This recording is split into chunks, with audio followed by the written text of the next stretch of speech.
Are you constantly learning and relearning the same scale patterns over and over and over, but you just can't quite make them stick to your long-term memory? Are you frustrated that no matter how much you practice, you just can't quite get the scales to stick and you have to keep on going back and relearning them again and again? Or are you a total beginner looking to learn scales the right way from the beginning so you can learn them once, learn them properly, and remember them forever? Hello there everyone, my name's Michael, and in this video I'm going to give you my bulletproof method for learning scales. And it's built upon the idea that we can learn it once, learn it properly, and remember it forever. We don't want to waste time going back and relearning the same things over and over again. It's just a huge waste of time. And with this method, every single practice session you can build upon what you've previously learned and improve things. And that's basically my key to making rapid progress on guitar, is to not having to keep on going back and relearning things. That's a huge waste of time. But instead, every time you pick up this instrument, you build upon the knowledge that you've already got, you improve it, and you become better every single practice session. So if that sounds great, stay tuned because we're going to dive into my bulletproof method. So the big mistake most people make when they're trying to learn scales, or anything on guitar for that matter, is that they try and learn too much in one go. They take all the information and try and go through it in a single session. And that's just not how our brains work. Our brains like small, concise bits of information which they can consolidate when they know it's important and then build into the long-term memory. And the key to learning anything and retaining it is to break it up into small chunks, learn it piece by piece, and then put it all together.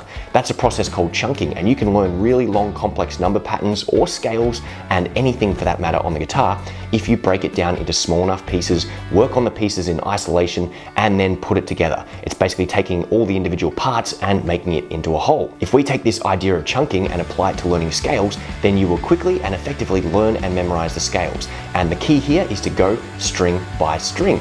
So let's start with our minor pentatonic scale. The minor pentatonic scale, which you may have already tried to learn. We'll play it in the key of A. It goes 5, 8, 5, 7, 5, 7, 5, 7, 5, 8, 5, 8.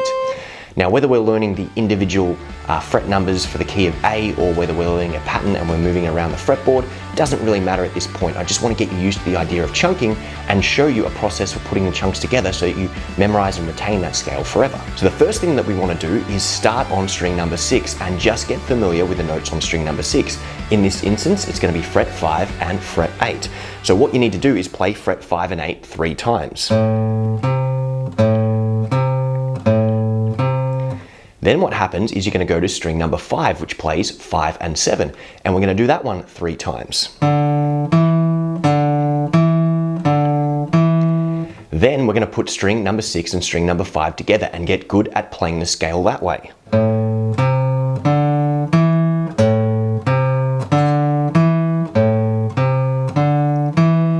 So basically, we took 2 individual chunks, we played them 3 times each, and when you're at home, if you make mistakes during those 3 times, don't move forward. You want to make sure that you're getting it and you're understanding it, and you're playing slow enough that your fingers keep up with what your brain wants them to do. But once you've learned the individual strings, you put them together. So that's chunk 1 and chunk number 2. Then we can add in chunk number 3. So I've played fret 5 and 7 on the 4th string 3 times, and that's going to help me tell my fingers what they need to do and consolidate those actions in my muscle memory. Now you might need to do it 5 times, 10 times, as many times as you want to really get it down pat. But if you're doing 3 to 5 correct playthroughs nice and slowly, that's generally all that your brain needs to consolidate it. But then we're going to go back and we're going to connect it to chunks number 1 and 2. And I'm going to play that 3 times. One more time. Now already I've learned the first octave of my minor pentatonic scale, and straight off the bat, that was hopefully relatively easy to do. And the whole process of learning 1 string at a time, fret 5 and 8, that's 2 bits of information, and then we connect that to another 2 bits of information and another 2 bits of information, which is infinitely easier than trying to learn 12 notes straight off the bat with a pattern there. So that's the first octave of that scale down pat, and we've got that already, which is fantastic. When you're ready, we're going to add in another chunk, and we can go 5 and 7 on string number 3. Then you connect that to all the other ones 3 times. Now, for the sake of not making this a 20-minute video, I'm not going to repeat every single thing 3 times from this point onwards. You get the idea. Now, once I've done strings 6, 5, 4, 3, I'm going to go to the 5th chunk on string number 2 and play 5, 8 3 times. And then I'm going to connect all those patterns again. Make sure you do that 3 times. Then, of course, add in the final chunk on string number 1. Then you put it all together. There you go, you have your 6-string 2-octave minor pentatonic position scale shape in A. And hopefully that was a really easy way of learning it. And the whole key there, once again guys, is learn the first string. Whatever note you play on string number 6, do that a couple of times, get it from your short-term memory to your long-term memory, then add in a chunk, play it 3 times, connect them, add in a chunk, play it 3 times, connect them, and basically play that and connect all the chunks until you've done the entire scale. Hopefully by learning that way, you will have transferred the knowledge of that scale pattern into your long-term memory, so that when you go and practice that shape tomorrow, you probably won't have to go through the chunks and piece it together the same way that we did, because we've already burned that into our memory.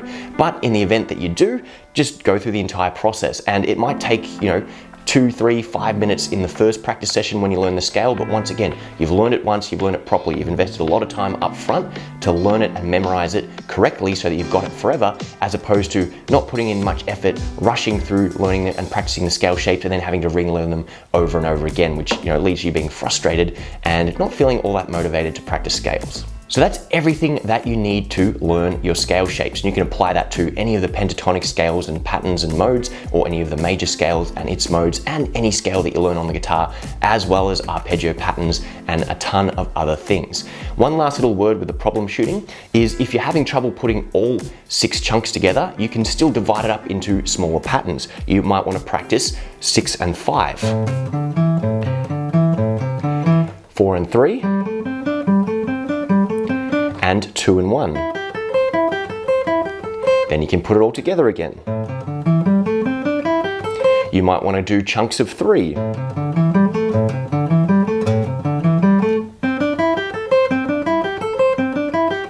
Then you can put it all together once again.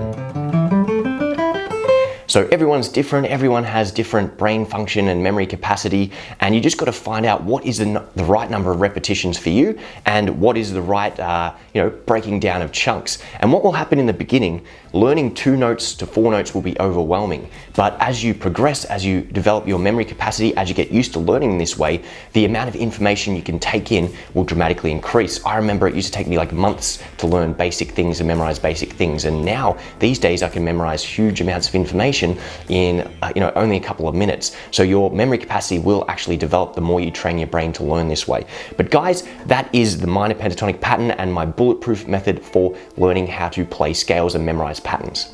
Use that in your practice and let me know how you go in the comments below. Now, I'll be creating lots more guitar hack videos like this so you can become a much better player in a shorter amount of time. If you'd like to stay tuned and get updated on those videos, make sure you like this video, make sure you subscribe, and you ring that notification bell so you don't miss out on any videos. Thanks so much for watching this, and we'll see you